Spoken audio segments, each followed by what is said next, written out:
ঈদ মানেই ঘরে ফেরার আনন্দ, আর সেই আনন্দ নিশ্চিত করতে নীলফামারীর সৈয়দপুর রেলওয়ে কারখানায় চলছে রাত দিন বিরামহীন পরিশ্রম।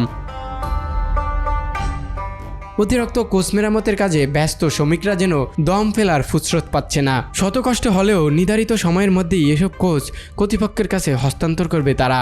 এ বিষয়ে বিস্তারিত থাকছে সিরাজুল ইসলামের পাঠানো তথ্যচিত্রে।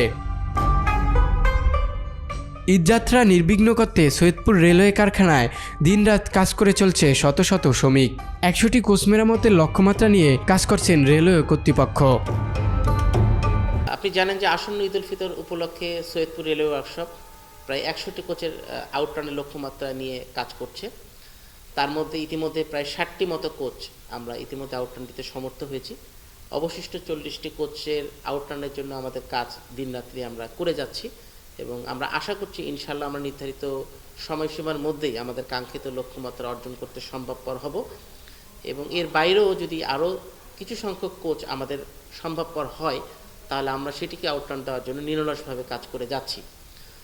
আপনি আরও অবগত আছেন যে আমাদের এই কোচগুলি অব্যাহত যে ঈদের একটা যাত্রীর সাধারণের চাহিদা থাকে বা চাপ থাকে সেটিকে লক্ষ্য রেখে এটি সাধারণত ঢাকা বাউন্ড ট্রেনগুলোতে অধিক হারে সংযুক্ত করার জন্য আমাদের চেষ্টা অব্যাহত আছে।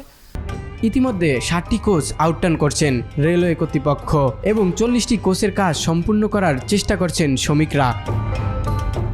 এজন্যই কেউ করছেন চাকা মেরামত, অনেকেই ওয়েল্ডিংয়ের খোঁচায় করছেন বডি সংস্কারের কাজ, কেউ কেউ রং বানিশ করে ঝকঝকে করে তুলছেন পুরাতন লক্কর এইসব কোচ। পাল্লা, গিলাস এগুলো যত ধরনের রিপেয়ার কাজ হয় সব আমরা নিজেরাই বানাই। এগুলো মাল আমাদের বাইরের থেকে কোনো আসে না, এই জন্য আমাদের লোকবল কম, আমরা নিজেরাই সব কিছু বানাইয়ে গাড়ি আমরা ফিটিং করে গাড়িটাকে আমরা সাপ্লাই দিই। বাইরের থেকে যত বিদেশের থেকে যেরকম ঢাকা, চট্টগ্রাম থেকে যারা লোক আসবে, আমরা এই গাড়িগুলো রুদা থেকে এই গাড়িগুলো আমরা কমপ্লিট দিলে এই গাড়িগুলো ঢাকায় যাবে, বিভিন্ন শহরে যাবে, ওইখান থেকে লোক যাতায়াত করে যার যার বাড়ি স্থান ঈদের সময় তারা প্রবেশ করবে। অত্র শপে এবং সৈয়দপুর কারখানায় আমরা গাড়ি মেরামতের কাজ নির্ধারণ করে একটা টার্গেট নির্ধারণ করছি। 100টি কোচ আমরা আউটরান দেব। তার মধ্যে ইতিমধ্যে আমরা 58টি কোচ ডিভিশনে হস্তান্তর করেছি। এখন এই কারখানায় যতগুলো গাড়ি মেরামত হয় তার মধ্যে সবচাইতে হেভি গাড়ির কাজ করে থাকে। এখানে যেগুলো অতিরিক্ত ড্যামেজ, যেগুলো বেশি ড্যামেজ হয়ে গেছে সেই গাড়িগুলোর কাজ করা হয়। যেমন এই গাড়িগুলোর মধ্যে অনেক যন্ত্রাংশ চেঞ্জ করা লাগে, যেমন হেড স্টক চেঞ্জ করা লাগে, সেন্টার সিলের মেরামত করা লাগে, আন্ডার ফ্রেম চেঞ্জ করা লাগে, ফ্লোর মেরামত করা লাগে, ফ্লোরে সিমেন্ট করা লাগে। কাজগুলো অনেক জটিল এবং সময় সাপেক্ষ। তারপরেও আমরা 25% জনবল নিয়ে এবং কিছু টিএলআর নিয়ে কাজগুলো করে যাচ্ছি। ইনশাল্লাহ আগামী ঈদের ছুটির পূর্বেই আমরা গাড়ি বহরে যোগ করাইতে পারবো এবং জনসংখ্যাকে আমরা যেন নির্বিঘ্নে গ্রামে ঈদ করার জন্য, তার নিজের বাড়িতে ঈদ করার জন্য নিয়ে আসতে পারি, এটাই আমাদের মূল চ্যালেঞ্জ।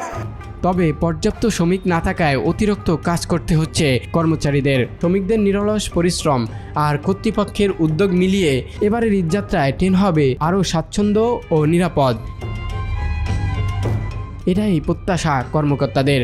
ঈদ উপলক্ষে বিশেষ ট্রেনও চালু করতে যাচ্ছে রেলওয়ে কর্তৃপক্ষ, যেখানে এসব নতুন মেরামতকৃত কোচ সংযুক্ত হবে।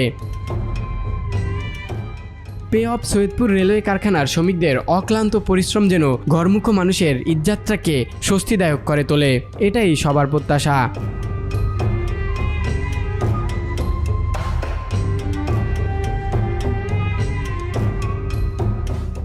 Desk report, news time. News Times, সত্যের প্রত্যয়ে আমরা।